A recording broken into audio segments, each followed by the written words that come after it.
This year's entry list for the Indianapolis 500 includes 7 rookies. Jimmy Johnson and Roman Grosjean certainly have the veteran pedigree of the group, but there are 5 talented youngsters also getting ready to add their names to the race's historic all-time roster. Let's meet Indy's new kids for 2022.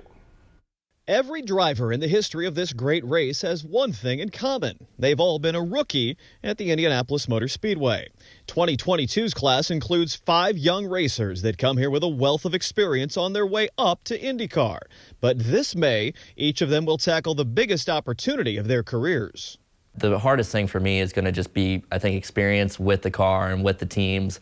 It's much different racing than anything I've ever done. Kyle Kirkwood is the oldest of the bunch, and he's only 23. Driving for AJ Foyt Racing, Kirkwood has been series champion every step up, from Formula 4 in 2017 through all 3 series on the road to Indy. In 2021, he was the Indy Lights champion, and now he's driving for one of the sport's true legends.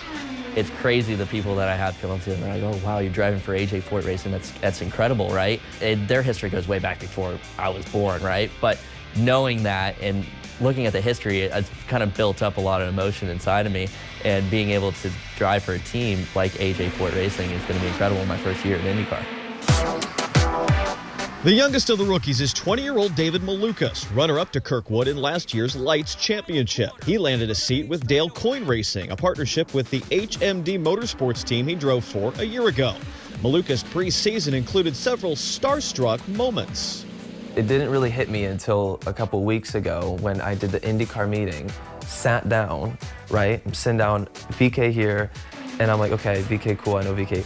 Will Power just sat right next to me, and he's having a normal conversation with me, and I'm like, that's Will Power, and he's talking to me about like if I want coffee. So, and then that's when I knew. I was like, wow, okay, this is serious. We're in the IndyCar. Malucas finished 11th at Texas and showed some solid pace in April's IMS Oval Test.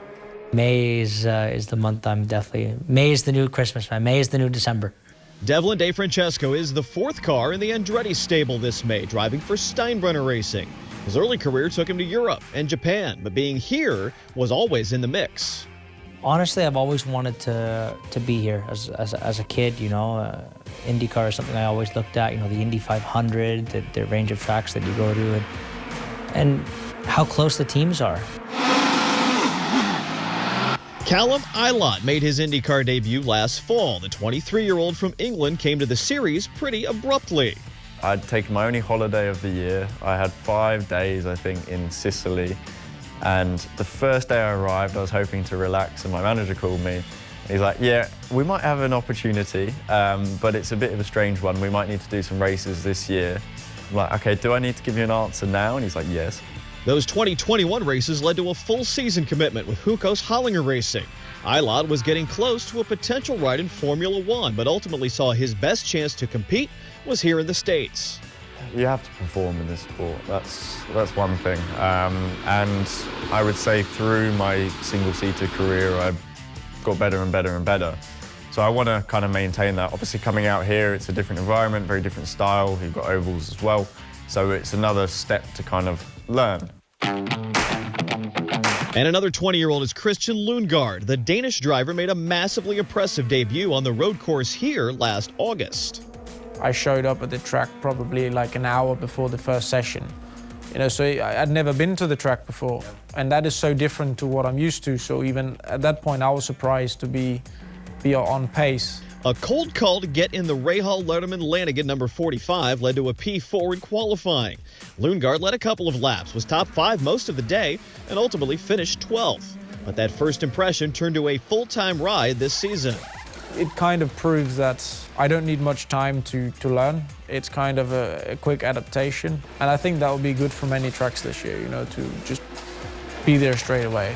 And as for that first taste of May in Indy, oftentimes it's best as a shared experience. I brought my girlfriend about 2 weeks ago to the track. We went in, parked outside of the museum, just for her to see what it actually is, right? Before you go in, you can't really see how big it is. You just see how long the straight is.